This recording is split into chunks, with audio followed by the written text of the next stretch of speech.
Hola, soy Luis Benavides Alvarado, gestor de proyectos de la Red Colaborativa para el Cuidado de la Niñez Temprana, la cual es una instancia que tiene como misión reunir organizaciones civiles en pos del cuidado de la niñez temprana, a través del acompañamiento a la mujer con embarazo en situación de vulnerabilidad, al niño y niña y su entorno familiar y social. Para nosotros es grato contar con este ciclo de programas llamados Aprendiendo en Red, los cuales tienen como objetivo formar e informar a la población sobre diversas temáticas atingentes a nuestra realidad nacional. En esta oportunidad presentamos el segundo capítulo de la tercera temporada, Habilidades parentales para la primera infancia. Nuestras expositoras son María Teresa Riquelme y Pía González, de Fundación Regazo. María Teresa es trabajadora social, licenciada en Trabajo Social y postitulada en Estudios de la Familia. Tiene 9 años de trayectoria en Fundación Regazo y actualmente es la directora social y representante social del Jardín Infantil Intercultural Regacito. En tanto, Pía es educadora de párvulos y licenciada en Educación, con 7 años de experiencia en el trabajo pedagógico con niños y niñas en edad preescolar y 3 años de experiencia como directora de jardines infantiles. Actualmente es la directora del Jardín Regacito. Fundación Regazo es miembro de la red colaborativa desde finales de 2021. Regazo es una organización sin fines de lucro creada en 1966 por la Compañía de las Hijas de la Caridad de San Vicente de Paúl y que a lo largo de los años ha trabajado por mejorar las condiciones de vida de las niñas, niños y adolescentes más vulnerables. Tiene la misión de mejorar la condición biopsicosocial de niñas, niños y adolescentes que viven en situación de exclusión social, ofreciendo para ello ambientes de prevención y protección.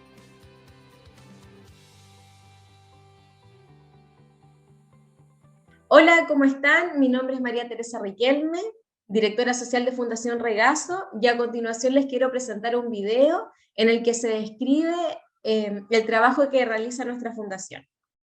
Fundación Regazo, 55 años trabajando por el bienestar de niñas, niños y adolescentes. Para conocer el origen de Regazo nos remontamos mucho tiempo atrás, cuando San Vicente de Paúl y Santa Luisa de Marillac fundan en Francia la Compañía de las Hijas de la Caridad. Cientos de años después, en Chile, la hermana María del Carmen de la Vega, quien era parte de la compañía, se percató de la desprotección, vulnerabilidad y precariedad en la que vivían gran parte de las niñas y niños en el sector del Zanjón de la Aguada.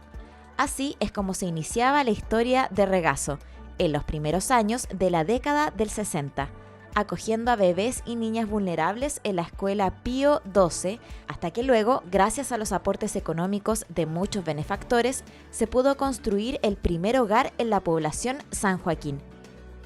Finalmente, en octubre de 1966, la naciente fundación se trasladó a la Villa Toesca en La Cisterna, donde nace oficialmente Regazo, un lugar de acogida para niñas que no tuvieron en sus hogares el cariño y cuidado que necesitaban. Un largo recorrido que sumó un hogar en Macul, el que se transformó con el paso de los años en la casa principal y que en 1998 llegó a ser el nuevo Regazo. 20 años después, Fundación Regazo comenzó una nueva etapa en la comuna de Independencia, donde el día de hoy enfoca su labor desde una perspectiva intercultural, apoyando a niñas, niños y adolescentes chilenos y migrantes, quienes son parte del Jardín Infantil Intercultural Regacito y de nuestro laboratorio de experiencias migratorias más conocido como MigraLab. Regazo es una historia que se sigue escribiendo desde 1966 hasta la actualidad, pasando por La Cisterna, Macul e Independencia. Un largo caminar, pero siempre con un objetivo claro: trabajar por la integridad de las y los niños más vulnerables, postergados y excluidos. Fundación Regazo, 55 años. Bueno, después de este video de la Fundación Regazo, también quisiéramos presentar otro video en el que describimos el lugar en donde surgen los temas que vamos a abordar a continuación, que es el Jardín Infantil Regacito. Jardín Infantil Regacito, un punto de encuentro para la formación intercultural de niñas y niños. Regacito es parte de la familia de Fundación Regazo y está ubicado en la comuna de Independencia, una comuna que se ha convertido en el hogar de muchas familias migrantes que han llegado a Chile en busca de un mejor pasar. Así es como el Jardín Regacito se hace cargo de esta realidad y recibe en su comunidad educativa a niñas y niños de familias chilenas y migrantes. Chile, Perú, Venezuela, Haití, República Dominicana, Ecuador, Colombia y Bolivia son los países que forman parte del día a día en el jardín.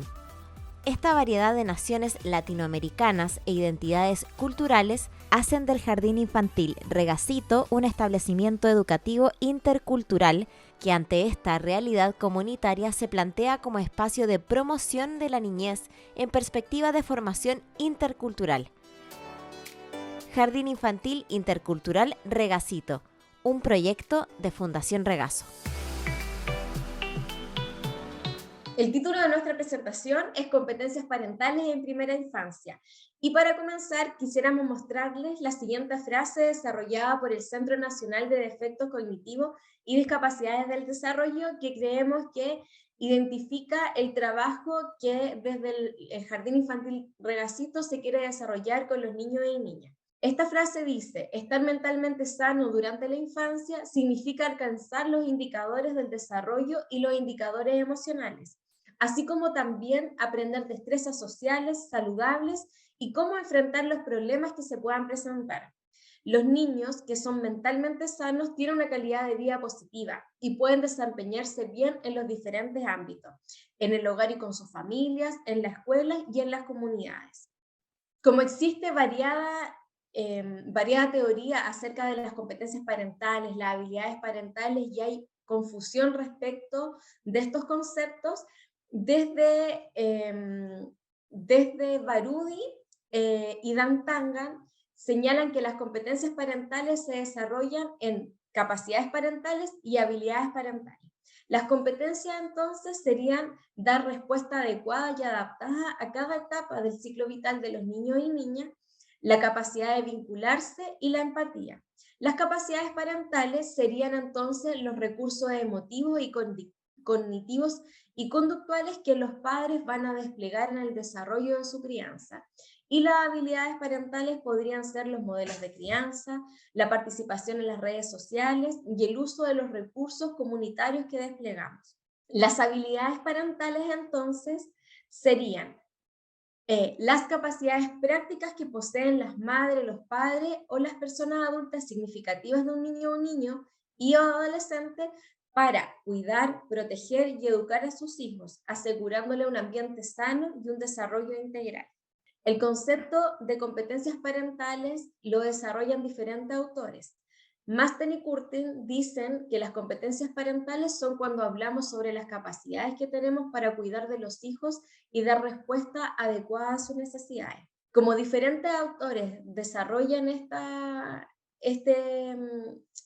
teorías, me gusta mucho esta definición que desarrolla Rodrigo y colaboradores, que completa lo que en realidad serían las competencias parentales.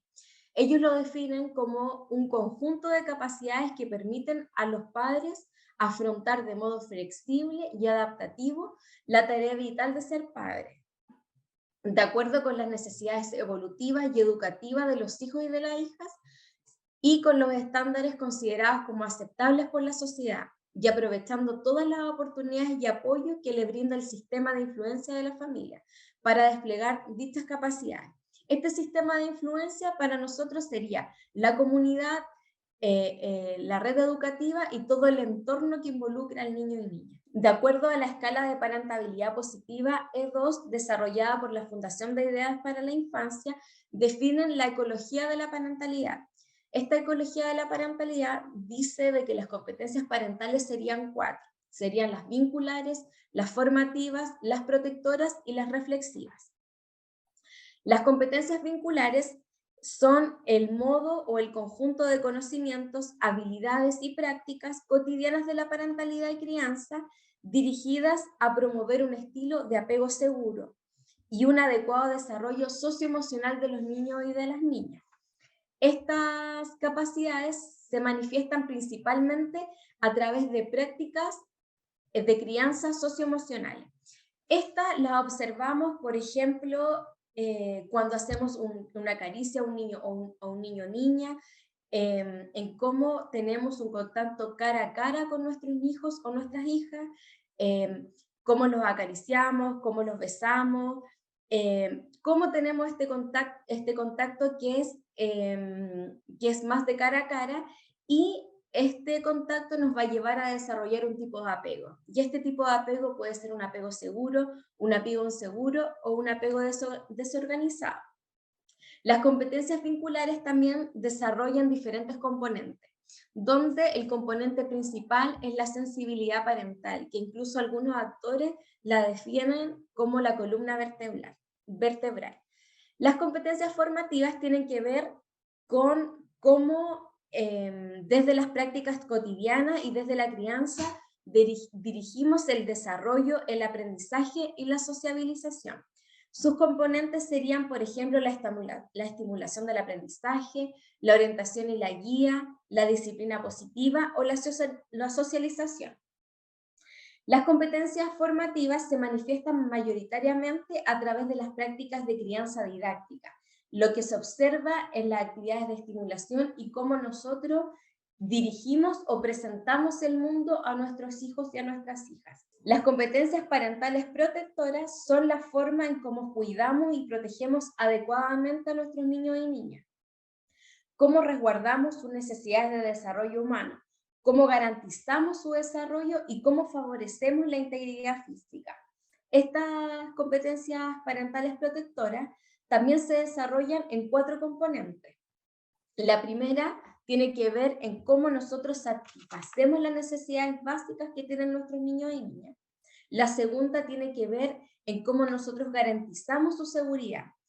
Esta seguridad está desarrollada en el aspecto físico, en el aspecto emocional y en el aspecto psicosexual, y esto es totalmente opuesto a lo que nosotros definimos como negligencia. Otro componente es cómo nosotros vamos organizando su vida cotidiana, cómo nosotros también vamos propiciando, por ejemplo, las rutinas, el establecimiento de normas, y por último también es la búsqueda de apoyo social. Este apoyo social puede ser emocional, instrumental o económico. Entonces, finalmente, las capacidades protectoras es la que se observan en aquellas formas en cómo nosotros como padres ofrecemos y organizamos el mundo de nuestros niños. Es como decía anteriormente, es cómo establecemos la rutina, cómo establecemos normas, cómo establecemos límites y cómo también nosotros garantizamos sus derechos. Por último, existen las competencias parentales reflexivas. Estas vendrían como a complementar las otras 3 competencias parentales, y estas nos permiten pensar acerca de la influencia y trayectorias propias de la parentalidad, cómo monitoreamos las prácticas parentales actuales y evaluar el curso del desarrollo de nuestros niños y niñas, con la finalidad de ir retroalimentando, como decía anteriormente, todas las otras 3 competencias parentales. Estas también cuentan de diferentes componentes. El primero es cómo anticipamos los escenarios vitales relevantes que pueden ir surgiendo en las historias de nuestros niños y niñas, cómo monitoreamos las influencias en el desarrollo del niño y niña, y la habilidad de reflexionar las áreas que están interconectadas. Estas serían la historia de la parentalidad vivida y la desplegada, es decir, cómo me criaron a mí, cómo despliego esas habilidades para criar a mis hijos, además las prácticas parentales actuales, cómo yo me estoy desarrollando actualmente y la calidad de relación que yo establezco con mi hijo o hija. Entonces, finalmente finalmente la ecología de la parentalidad lo que señala es que todas las competencias finalmente se relacionan con la historia personal de los cuidadores, con la historia familiar, con el estilo de crianza, con el lugar donde nos encontramos insertos, la comunidad que habitamos, las redes a las que podemos acceder, porque estas situaciones nos contextualizan en contextos externos que se pueden ir configurando y que finalmente describen que son conductas, actitudes y también prácticas que desarrollamos. En relación a los estilos educativos, como institución hemos desarrollado diferentes tipos de trabajo con los apoderados, por ejemplo, del jardín infantil, y para poder nosotros establecer los estilos educativos o desarrollarlos de una manera más didáctica, hemos utilizado en ocasiones una encuesta en la que es como una lista de cotejo donde los apoderados van desarrollando ciertas actividades y finalmente te entrega como resultado qué estilo educativo eres tú. Y esto finalmente es como un espejo para proyectarse. Y bueno, en relación a los estilos educativos, existen 3 tipos y el último, según un autor, se desarrollan 2 más.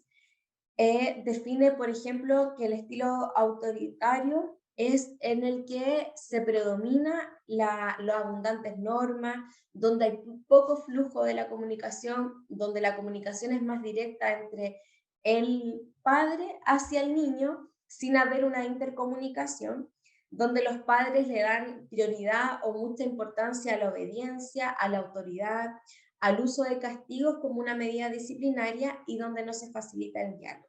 Los estilos democráticos es donde se desarrollan altos niveles de comunicación, donde se desarrolla el afecto, el control y la exigencia de madurez. En consecuencia, los padres democráticos son afectuosos, refuerzan el comportamiento vital, evitan el castigo, son sensibles a las peticiones que hacen los niños y niñas, pero no necesariamente indulgentes, sino que dirigen y controlan siendo conscientes de los sentimientos y las capacidades. Explican las razones, no se rinden a los caprichos y plantean la exigencia y la independencia. Este estilo democrático se puede definir en función de la evitación de decisiones arbitrarias, el elevado nivel de interacción verbal, la explicación de razones cuando dan normas y el uso de respuestas satisfactorias. Podríamos decir que el estilo educativo es como el estilo ideal, pero otros autores han ido desarrollando este estilo democrático, donde también lo plantean desde la crianza respetuosa, que vamos a hablar posteriormente, o también como la disciplina positiva. El estilo permisivo es el que conocemos como laissez-faire, como donde hay libertad para elegir, donde los niños son los que deciden, es donde se les da este permiso para poder tomar sus propias decisiones, y aquí se manifiesta una actitud positiva hacia el comportamiento del niño. Se aceptan las conductas que los niños hacen y hay poco uso del castigo. Los autores McCovey y Martin reconfiguran este estilo permisivo y dicen que este se adopta en 2 diferentes, en el democrático indulgente, que es un estilo permisivo pero cariñoso, y en el de rechazo, abandono o indiferencia, que es el que se caracteriza por mantener una actitud fría, distante y asociada a los maltratos, que es lo que también seguimos conociendo como laissez-faire. Bueno, luego de haber pasado por esta parte más teórica acerca de las competencias parentales y de las habilidades parentales, vamos a abordar un despliegue de las habilidades parentales a través del desarrollo de la crianza respetuosa, donde vamos a abordar algunos ejemplos respecto a eso y también sobre la disciplina positiva. Esta parte la va a desarrollar Pía González. Ella es la directora de nuestro Jardín Infantil Regacito y va a explicar de una manera más didáctica también cómo nosotros hemos ido desplegando estos conceptos con nuestros apoderados en beneficio de nuestros niños y niñas. Hola, bueno, como les mencionó María Teresa, yo les voy a hablar acerca de lo que es la crianza respetuosa. Si yo los invito quizás a indagar en la literatura, en la ciencia y en la experiencia, nos vamos a poder dar cuenta de que no existe un concepto propiamente tal o universal de lo que es la crianza respetuosa. Lo más cercano sería el compuesto de criar con respeto, pero sería como muy obvio o simple. Desde la conceptualización de los estilos parentales, sería lo que se conoce como estilo democrático, y otros les dicen la crianza de apego. Pero este es un error conceptual que no califica dentro de lo que es la definición de crianza respetuosa. Según lo que dice la UNICEF, la crianza respetuosa son aquellas prácticas de cuidado, protección, formación y guía que posibilitan tanto el desarrollo, el bienestar y el crecimiento saludable y armonioso, tanto físico como mental, espiritual, ético, cultural y social de los niños, niñas y adolescentes, gracias a que se realiza de acuerdo a la evolución de sus facultades, su etapa de ciclo vital de desarrollo, sus características y circunstancias que caracterizan a cada uno de los niños, niñas o adolescentes, sin la necesidad de recurrir a la violencia, sino que más bien respetando cada uno de sus derechos humanos. Entonces podríamos entender que desde la crianza positiva son aquellas prácticas que refuerzan los comportamientos adecuados de manera positiva, sin recurrir a castigos ni maltratos crueles ni humillantes. Por lo mismo es que podríamos entender la crianza positiva como aquellas prácticas que refuerzan los comportamientos adecuados desde nuevamente una manera positiva, sin recurrir a castigos físicos ni a tratos crueles ni humillantes. Es por eso que a continuación los vamos a invitar a realizar una dinámica sobre mitos y verdades que establece el programa de Chile Crece Contigo. A continuación daré unos mitos y ustedes me tienen que señalar si es verdadero o es falso.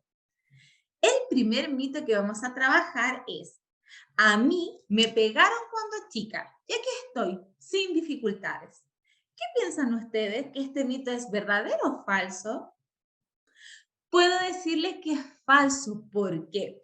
Porque a lo largo del tiempo se ha visto que la violencia contra los niños o niñas genera severas consecuencias para lo largo del desarrollo de toda su vida. Incluso podemos ver que los adultos que tienen generalmente depresión, ansiedad, alcoholismo o realizan violencia es porque desde la infancia han sido sometidos a este tipo de situaciones.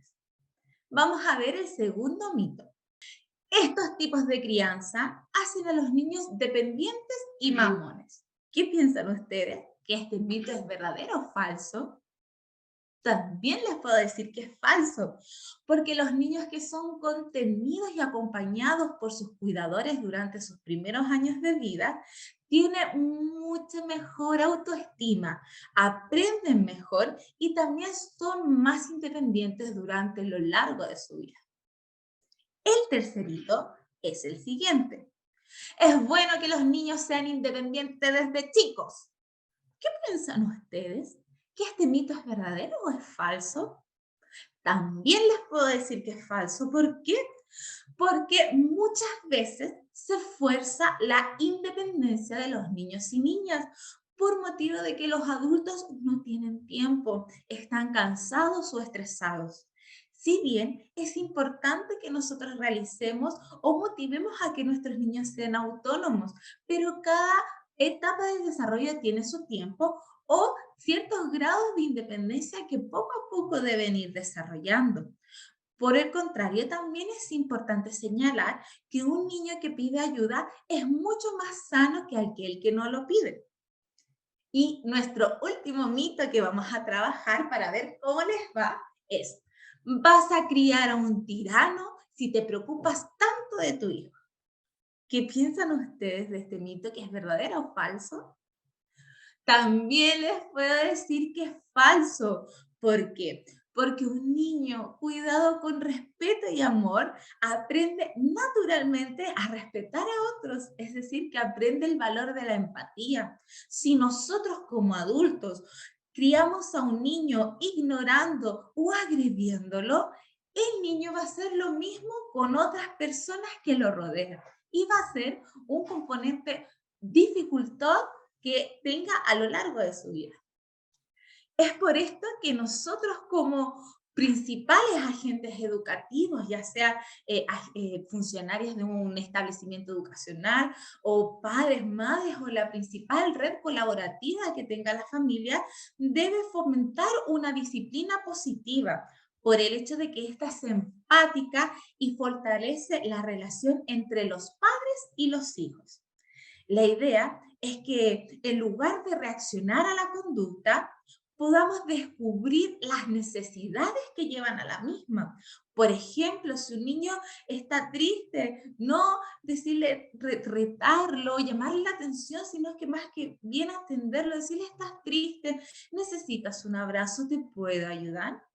Por lo mismo es que la comunicación es fundamental para poder mantener juntos y buscar soluciones a los conflictos que mientras presentan en el momento puedan desarrollar por el hecho de que es la principal forma de que se pueda desarrollar el respeto y la dignidad de todos los que están siendo partícipes de ese entonces. También es importante señalar que esta disciplina proporciona distintas necesidades como establecer límites claros y coherentes y mantener también en ellos expectativas elevadas, porque todo esto le permitirá a ellos alcanzar un gran éxito en sus relaciones y en otras áreas de su vida. Es por eso que a continuación le vamos a presentar 4 pasos indispensables para establecer una disciplina positiva. La primera de ellas es empatizar, ponernos en sus zapatos. Pero ¿qué pasa si un adulto se pone en los zapatos de los niños? Obviamente que nos van a quedar pequeños. Entonces, ¿qué tenemos que hacer? Tenemos que pensar y actuar quizás como un niño le gustaría que lo trataran. Por ejemplo, como los mismos que mencionábamos anteriormente, ver que quizás por qué está sintiendo esa determinada emoción y abordarla en el momento oportuno. Otro paso es validar su emoción. Por ejemplo, si el niño está enojado, porque muchas veces nosotros como adultos también a veces lo hacemos, no decirle, ya estás enojado, déjate de hacer eso. De lo contrario, decirle, estás enojado, te entiendo, a mí también me ha pasado y quizás no te guste, pero pronto va a pasar. También otro paso que podemos definir es establecer límites. Si bien a nuestros niños y niñas los vamos a criar con respeto y amor, no significa que nosotros dejemos que los niños hagan lo que deseen, porque sería un gran caos, sino que más bien tenemos que decirle qué cosas más o menos tienen que hacer de acuerdo a lo que ellos están viviendo en ese entonces. Por ejemplo, si van caminando por la calle, no pueden estar corriendo en forma libre porque hay distintos tipos de situaciones de riesgo que puedan vivir. Es por eso que uno le dice, ¿me puedes tomar tu mano para que juntos caminemos seguro, por ejemplo? También, y el último paso que se puede implementar es ofrecer una alternativa. Justamente cuando los niños están enojados, poder decirle, ¿estás enojado? ¿Quieres que vamos a tomar agua o salir a caminar para que puedas respirar? De esta misma forma, permitimos que los niños se abran un camino para poder respirar y quizás absorber de mejor forma las emociones que están sintiendo en esos momentos. Según lo anteriormente mencionado, es importante que nosotros también trabajemos el buen trato. Y como hablamos de la educación parvularia, el programa de Chile Crece Contigo señala que el buen trato no es algo con lo que nosotros nacemos y ya, sino que esta se desarrolla, se aprende y es un proceso que se debe iniciar desde la primera infancia, justamente para que veamos repercusiones positivas en un futuro. Es importante saber que es posible ejercer un estilo de disciplina basado en el uso de normas y límites que ayude a los niños y niñas a vivir en sociedad. Pero al mismo tiempo es necesario que se respete su integridad psicológica y emocional. Es necesario comprender por fin que para educar no se requiere un uso desmedido de la autoridad, sino que un adecuado equilibrio entre la firmeza para poder normar y sobre todo el cariño de los padres, madres y los adultos para educar y criar desde el amor y el respeto. Es por eso también que la Subsecretaría de la Educación Parvularia establece distintos momentos o instancias en las que podemos nosotros como agentes educativos fomentar el buen trato dentro de un jardín infantil, por ejemplo. Y el primer punto es considerar la importancia que tiene este.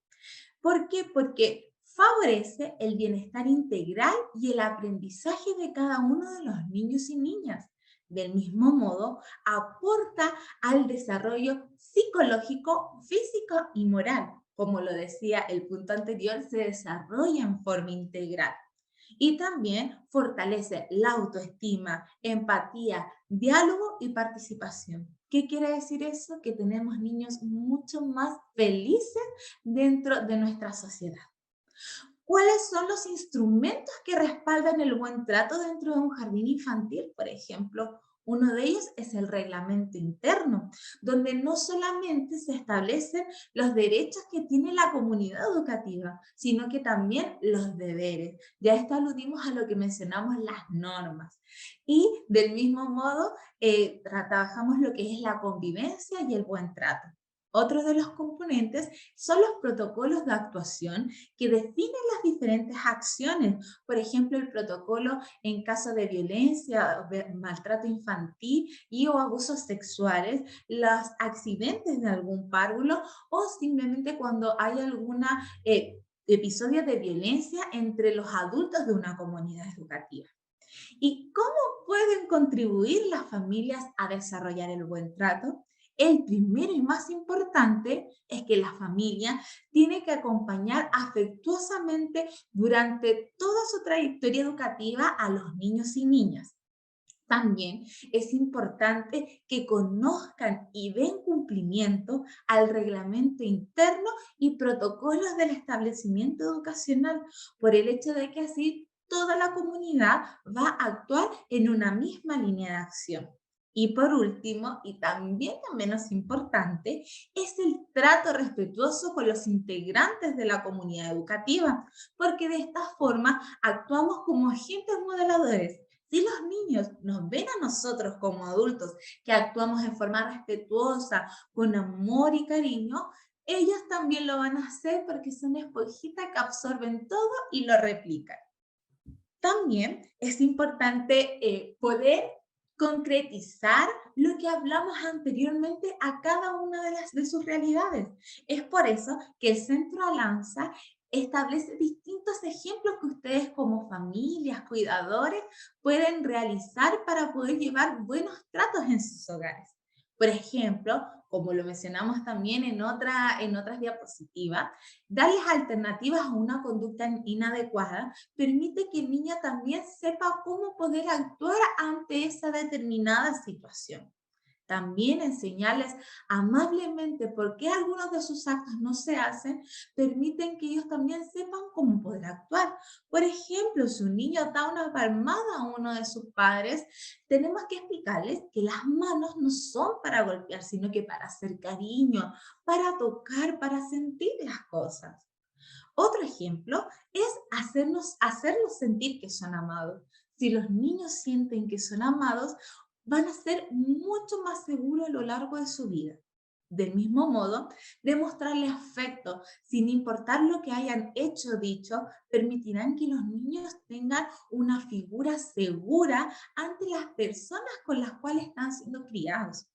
Del mismo modo, respetar su cuerpo siempre y en todo sentido forma un componente fundamental que no solo implica el tema de quizás dar un golpe y que no deje marcas o realizar violencia psicológica, sino que también va con el mantener quizás una buena higiene, atender a sus necesidades básicas y también atender a sus necesidades emocionales, físicas, entre otras.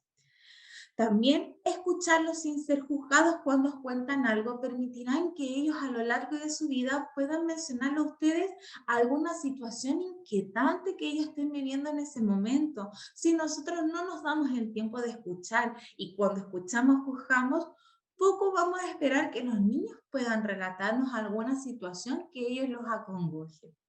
También hablarles con amabilidad y suavidad forma un tema súper puntual por el tema de que así ellos también se sentirán acogidos, amados y respetados.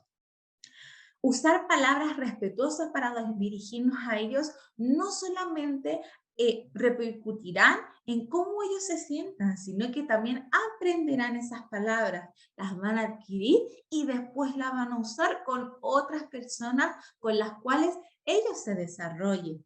Y por último, es importante que nosotros podamos reírnos con los niños y no de ellos, porque así les brindamos un valor de seguridad y no los estamos ridiculizando. Esperamos que nuestra presentación haya servido para que ustedes puedan poner en práctica ciertas componentes de lo que habla el buen trato, de la crianza respetuosa, de las competencias y habilidades parentales. Les mandamos un afectuoso saludo y esperamos que tengan un maravilloso día. Agradecemos enormemente a María Teresa y a Pía por esta interesante exposición, Habilidades Parentales para la Primera Infancia. Invitamos a todos a escanear el código QR en pantalla para poder conocer más de la Fundación Regazo y realizar un aporte voluntario. Hasta luego y muchas gracias.